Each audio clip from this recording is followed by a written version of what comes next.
We're not talking about actors. We mean a real monster. I brought her back. She'll live and I'll get her another body. I know they're gonna kiss me, but don't let anyone see me like that. Please, doctor, help me! Biologically speaking, it's of primary importance that man should want to mate. Hey, that's... You don't get all your kicks from surfing, do you? We want to be free to ride our machines without being hassled by the man. And we want to get loaded. You think you're gonna make a slave of the world? I'll see you in hell first! The American International Podcast. Are you ready? Welcome to American International Podcast. I'm Jeff Markin. I'm Cheryl Lightfoot. And this week we open American International Television's Holiday Storybook of Fables to bring you the tale of the Big Bad Wolf from 1966. The Big Bad Wolf, or under its original title, Der Wolf und den sieben jungen Geißlein, was directed by Peter Podehl from a screenplay by Konrad Lustig and based on the story by Jacob and Wilhelm Grimm. It was produced by Hubert Schonger for Schongerfilm, GmbH, and distributed by Childhood Productions. It was released by AITV as part of their Holiday Storybook of Fables syndication package. The Big Bad Wolf stars Helmo Kindermann as the wolf, Harriet Gessner as the mother goat, Jürgen von Alten as the miller, Gusstav Oehler as the baker, Johannes Buzalski as the grocer, Otto van Frisch as the teacher. It also stars Christa Welzmüller, Karl Heinz Millesdorfer, Uschi Gorthofer, Dagmar Wolf, Hanse Mar, and Gabby Lang as little goats, and Tony Mang as Cookie, the littlest goat. The English narration was provided by Paul Tripp. The film opens with a group of anthropomorphic goats coming over a hill. As the sound of children's chorus sings, "Don't be afraid of anything, especially the big bad wolf," because the bigger they are, the harder they fall. If you say so. It's a nanny goat and her 7 kids, and the narrator tells us their names. There's 3 boys, Tony, Johnny, and Mike, and 4 girls, Lucy, Kathy, Lisa, and the youngest, Cookie. These are people wearing masks, and they look like straight-up folk horror characters. The narrator says that during the summer, these goats all live up in the mountains, but in the fall they come down to the valley looking for a place to stay in the winter. And it seems like they have a winter cottage all ready for them. They look like they're in a hollowed-out redwood tree. It's huge inside. They unpack and tidy the place up. As they prep their new home, 2 kids check out a spider web. One of the boys hangs a clock, and they all fluff up straw to use as a bed. Nanny Goat fixes the door, then yawns. Then we see all the kids laying in the straw, fast asleep, except little Cookie, who sleeps in a bassinet, and Nanny Goat rocks her to sleep. The next day, the kids bicker and play as the mother goat prepares breakfast. She calls Lucy and Tony to come over here, so Lucy wheelbarrows Tony over to her, holding his feet while he walks on his paws. Oofs. Then the mother goat sends all the kids to school except for Cookie the baby. They all get an apple before they go. As they head off, little Cookie decides she wants to go to school too. Nanny Goat tells her she's too young, but Cookie really wants to go, so Nanny Goat gives in and tells her to run along and catch up with the others. Yeah, she told them all to stay together, but Cookie's kind of lagging behind here. Perfect prey for any predators out there. And we see her drop something in the stream, but all this means nothing, because all the chattering children arrive at the school, where they are the only students. It's basically a straw hut. Teacher isn't there yet, so the kids act like kids. One wonders if they'll get in trouble for bringing Cookie along. One of the kids asked the other if they had done their homework. And quit pushing me. The teacher finally arrives and declares that it's okay that Cookie stays. The kids have all done their homework, which consists of a dissertation on what grass is best to eat.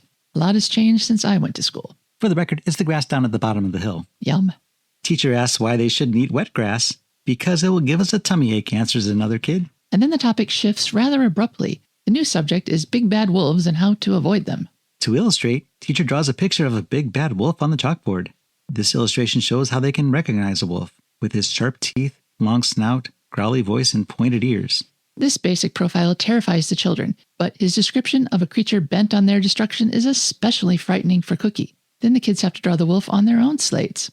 And now it's time for math. Using an abacus, the teacher poses the following question. Suppose there were 7 little kids and the wolf ate 3. How many would be left? Oh my God. The answer is 4. He asked Cookie directly. Suppose the wolf ate all 7 kids. How many would be left? Cookie tries to out-logic the teacher by saying she'd run away and not get eaten. Good one, Cookie. The teacher impresses on the kids how vital it is that they never open the door to any creature that looks or sounds like a big bad wolf. And then class is dismissed. As they exit the school, the kids talk about how they would recognize a wolf, and teacher congratulates himself on how well he's taught them. What an easy school day. Once the kids get home, the mother tells them that she's got to go, and they're going to stay home alone because she has errands. She tells them to stay inside, keep the door locked, and don't let anybody in. And she too quizzes them on how they would recognize a wolf, and they tell her they would recognize him by his deep, growly voice and black paws. This makes the nanny goat comfortable enough to leave the kids alone for a bit. Cookie is a little concerned, though. Nanny goat has to be careful of the wolf as well. Nanny goat tells her she can take care of herself. The kids go in and the nanny goat heads off. A blackbird calls out not to go. The big bad wolf is already here. But no one listens to a bird. Then we see the big bad wolf spying on the mother goat's retreating form. He's chuffed because all those kids are home alone, ripe for the pickin'. The kids are locking up and then sing a song about cleaning the floors as they clean the floors. This is obvious film padding. There's more tidying and then they get to play with fire. But then they're interrupted by a knock on the door. The kids debate whether to open the door. Instead, they ask who's there. It's your mother. Open up. I brought your breakfast, says a deep, growly voice. This is far too obvious to trick even the dumbest kid, so they yell at him to leave. Cookie says she wishes their mother never left them alone. The wolf goes to the window and throws his big, hairy paws through. The kids put up the shutter to try to keep the wolf out. They smash the wolf's paw, and he recoils and licks his paw. He vows to get them somehow, and as he walks away, he trips on a rake. The scared kids open the window again. At first they can't see the wolf, but once they do, they start pelting him with pieces of firewood. Then the kids clamber to the window to laugh at him. They can't even see him. He's buried under all those logs. The film speeds up to hurry this part along, thankfully. The wolf frees himself. He's got a headache and a bent tail. He grabs some towels or pillowcases from the clothesline to use as a makeshift bandage, and then he limps off, vowing to make those kids pay. He limps away, complaining about the pains and how this has been a kid-tastrophe. The children vow to taunt him a second time should he return. The wolf realizes that they recognized him by his deep, growly voice. He tries to raise the pitch, but it's still obviously a wolf's voice. But he has an idea. To go to the grocery store to buy some goat meat. No, wait, he's going to buy chalk, eat it, and then soften his voice until it's more grandmotherly. He wanders off, limping and mumbling all the way. And now we're at a store, I guess, and the wolf demands service from the grocer, who's asleep. The grocer wakes and begs for his life, offering anything in the store. He says, don't hurt me, I'm a person. He is a person. The wolf says he just wants some chalk. Chalk, I tell you, where's the chalk? The wolf goes to the shelves and starts throwing stuff around. The grocer stands and the wolf grabs him and asks him for the chalk. A protracted scene of the grocer directing the wolf to the location of the chalk follows. This is the most annoying scene I've seen in a long time. And the wolf threatens to fry the grocer if he doesn't produce some chalk. So I guess he breathes fire? The grocer nervously points to the shelf. The wolf finds the chalk and devours it, and the grocer looks on in disbelief. The chalk doesn't seem to be doing anything to his voice. The grocer tells him the chalk costs 40 pennies. I got your 40 pennies right here, says the wolf. The big bad wolf heads back to where the kids live, practicing talking like a man impersonating an old lady. At the goat's door, he says in a high voice, "Let me in," and all but Cookie fall for the voice. She tells the other kids to not open the door, and that they should see their mother's white paw before they do so. Not hoof, but white paw. What am I going to do? The wolf wonders out loud. Oh, I know. Open the door so I can show you my white paw, he says. But these kids weren't born yesterday. They say to show them through the window. So the wolf sticks his paw in the window. Only it's not a white paw, it's a black hairy paw. They tell him no entry. He tries to break down the door. They push the table against the door and stand on it, so the wolf wears himself out trying to break it down. The wolf then gives up and goes around to the other side of the tree. He starts to climb it as the children wait. They hear him on the roof trying to make a skylight to fall through. Seeing his big snout pushing through the hole in the ceiling, they poke him with a pointed stick. So the wolf changes up his plan. He goes to the chimney, but the kids realize what he's up to, so they build a fire. The smoke and heat from the fire blows the wolf out of the chimney. He flies through the air and lands on a wagon/cart, which starts rolling down the mountain in a most undignified fashion. Many forest animals watch him as he goes by. There's a real fox and a rabbit and a gerbil? Hamster? Even the teacher comes out from the school to try to figure out what is going on. The wolf continues down the hill and is eventually dumped into a pond. And then we hear the trumpet solo go wah wah as he climbs his way back to shore. In the town, the big bad wolf bumps into the baker. The big bad wolf demands the baker wrap his paw in dough. And this again takes a lot longer than it should. Well, it's not sticking, so this idea isn't going to work that well. So then the wolf goes to the flour mill. He grabs the miller and tells him to sprinkle some flour on his paw. The miller doesn't understand him, and the wolf pushes him aside. Then the wolf starts looking around to help himself. He digs his paw into the supply of flour, contaminating it for everyone else. And then to finish the job, he falls into the flour bin. He demands that the miller brush it off him, so the miller beats him with a broom. And then the wolf admires the results of his innovation. Back at the goat abode, the kids are busying themselves. Some are drawing, some are trimming bushes, and some are reading. They get excited when they hear a knock on the door. It must be their mother, returning at last. That wolf wouldn't dare come back again. They go to open the door, but Cookie asks that whoever is at the door identify herself so they know it's her. Open up, it's your mother. I'm back from the forest and I bought presents for all of you. It sounds like their mother, but they ask to see her paw. The flower-coated paw fools them, and they open the door to let in the wolf, and then the chaos begins. The kids hide in obvious places as the wolf watches. We can't really tell what's happening here, but the upshot of it is he manages to gobble up 6 of the 7 kids.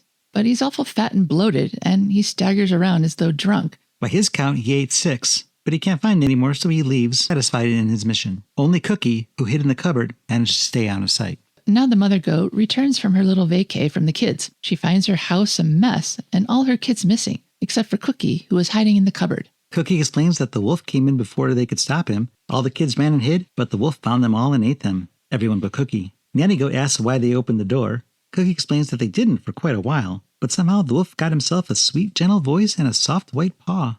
And he said he bought presents for all the kids. That's probably what did it. Then they hear snoring. They go outside the house, where they see the wolf is in a turkey coma, although with goat meat. The nanny goat sees there's movement in the wolf's belly and sends Cookie for the big scissors. Cookie goes to the house and returns, and as the wolf sleeps, the nanny goat slices open the wolf's belly, and each of the 6 kids crawls out.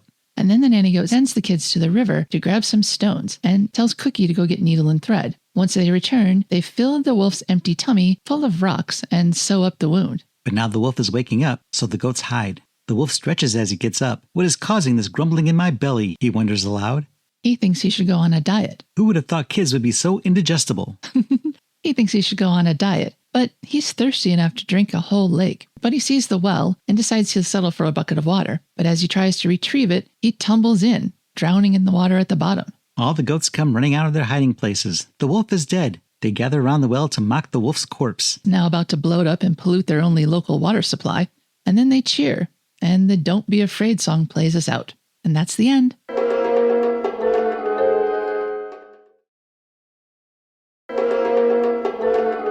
You're listening to the American International Podcast, and we're discussing The Big Bad Wolf from 1966.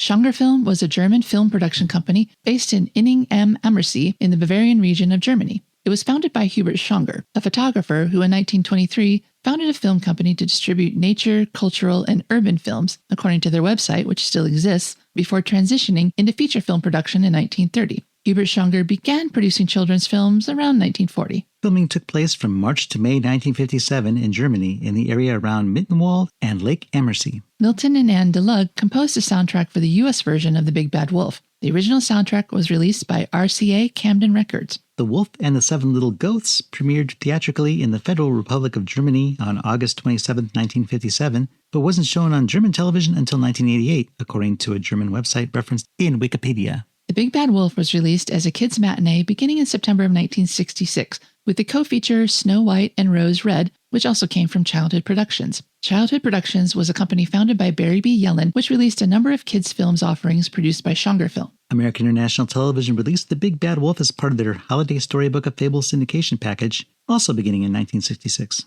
Taglines for the theatrical release of The Big Bad Wolf include, "See the 7 little kids outsmart the Big Bad Wolf." All new, all live, never before shown anywhere. In glorious storybook color. And the tagline for the double feature, a magical double feature filled with adventure and fantasy. Sure. The Film Dienst, a German Catholic publication, wrote in 1957 that The Wolf and the 7 Little Kids was, quote, hopelessly antiquated, end quote, but emphasized the child-friendly nature of the film, saying, quote, particularly worth mentioning the original school scene, the renunciation of frightening close-ups, the fairy tale atmosphere effect through backlit shots in the long shot, the indirect reproduction of the feeding scene, the pedagogical final suggestion that the wolf in the form of beautifying uncles still stalks the children today. Wow, I don't understand any of that, but that's the only review we have, whatever it means. So Cheryl, the story, being a fairy tale, goes pretty quickly. So we got through this very fast, and there wasn't a lot of research available for this one. So there's nothing more to do but talk about how we feel about The Big Bad Wolf.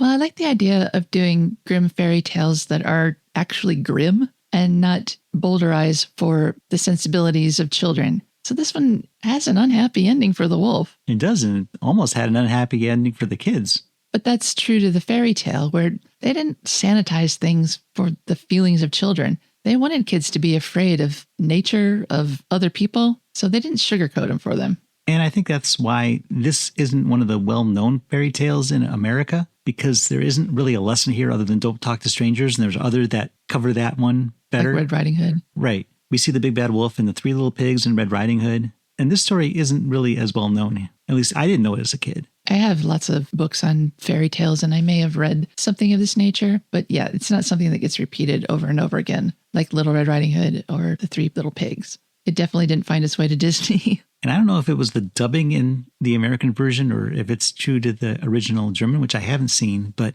everyone in this movie is so hyper. They did speed the film up in certain instances where they're throwing the firewood at the wolf, where they're cleaning the floors. So it does seem like everyone's got manic energy. And the kids, they sound like people kids. I mean, kids that I would have known as a kid because they're just yelling constantly and goofing off. Yelling over each other and not paying attention to what the others are saying. And it seemed kind of realistic from that aspect. Yeah, they had one more kid than the Brady Bunch, but they're a lot more talkative. Obviously, I'm not the audience for this film, so it's not necessarily easy to dissect it. So I'm not sure what I'm supposed to be talking about here, but I guess we could talk about the costumes. I did mention earlier that when we get close-ups of the masks, they seem like folk horror masks. If somebody was wearing one of those in midsummer, wouldn't have surprised me a bit. And if they were just a little further south and east, you might not be surprised if Matilda showed up. Oh? I thought maybe it was the same universe. Matilda? Yeah, the boxing kangaroo. Oh my God, Jeff. Matilda would not have looked out of place in this film.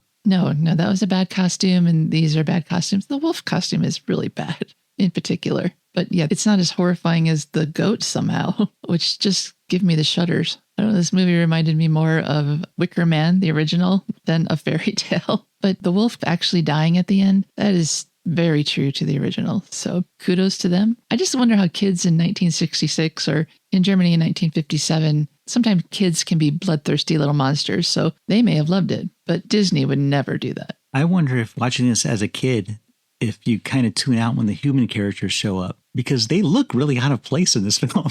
They do. I mean, goats can own real estate, but they can't own businesses? That doesn't make sense. Yeah, it's just a weird little anomaly in the AIP catalog. It's not that much of an anomaly because there are several more of these that we get to do in future episodes. Well, compared to the movies, they're anomalies. And yeah, we'll have to do a few more of these. And I've kind of been dreading them because there's just not much to them. And I mean, they're ostensibly for kids. So I didn't feel like I'd get very much out of it. And the way that we're sort of debating what to talk about next means that's true. There's not much to say about this. Oh, as I said, we're not the intended audience for these films. No, it's for bloodthirsty little children. But they're part of the AIP catalog, and therefore we feel obligated to do them. They're fair game. Maybe the next time we should do 2 at once and not just 1 at a time. No, maybe. But Cheryl, how'd you think of our entry into the Holiday Storybook of Fables with the Big Bad Wolf?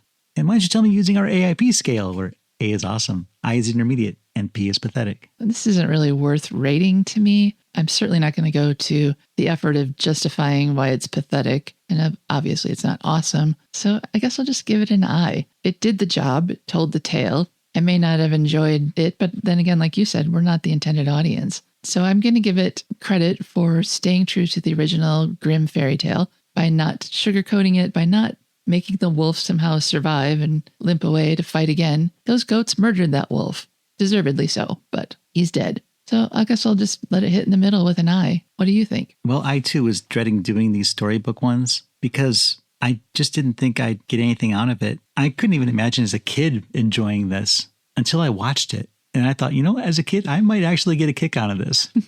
I did enjoy it more than I should have, probably. And the soundtrack is really catchy. Do you think so? I was annoyed. I couldn't get it out of my head for a week. Oh. I didn't say it wasn't annoying, but it's catchy. Oh, okay. Apparently it was quite rare and in demand at one point. Well, it's currently on the Internet Archive, and you can get it on iTunes. Well, I meant the album. Apparently the album was rare and could command high prices. But today it's readily available. But I'm going to give this one an I too, just because I enjoyed it much more than I expected to. It was dumb and not for me, but I didn't hate it, and it was short. I love that. Yeah, it could be worse. Short movies like this are almost a vacation for us. So kudos to the Big Bad Wolf for being easy. Now, this is the point in the podcast where we knock at your door, so to speak, but not because we want to gobble you up, but to let you know about our website. At AIPpod.com, you'll find our entire library of episodes, dating back to the first one, which came out over 3 years ago. We provided a form to let you contact us, as we'd love to hear which movie you are most looking forward to us reviewing, or to hear your comments on something we've said, or whatever you want to say. We'd love it if you could help us find some AIP movies missing from our library. There's a list of what we are looking for on our site, and while you're there, you can read all about AIP's finest films, and many of their other ones as well, as we are building a database of the entire American International Pictures catalog as we go through it week by week. We have lobby cards, posters, trailers, and other advertising materials on display, and you can see where to find these films so that you can enjoy them yourself. While you're on our site, consider going to our store, as a purchase of one of our offerings helps keep the podcast coming at you every week. And once again, that's AIPpod.com. As the tale comes to an end, we are going to close the book on this episode of American International Podcast. Until next week, when we will explore another oddity from American International Television. I'm Jeff Markin. I'm Cheryl Lightfoot. And we'll meet you at the drive-in. And live happily ever after. Follow the American International Podcast on Instagram and Letterboxd at AIP_pod and on Facebook at facebook.com/American International Podcast.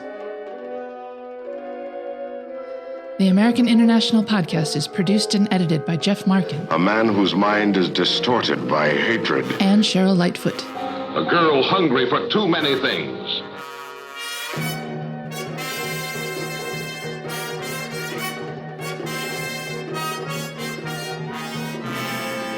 The American International Podcast is part of the Pop Culture Entertainment Network.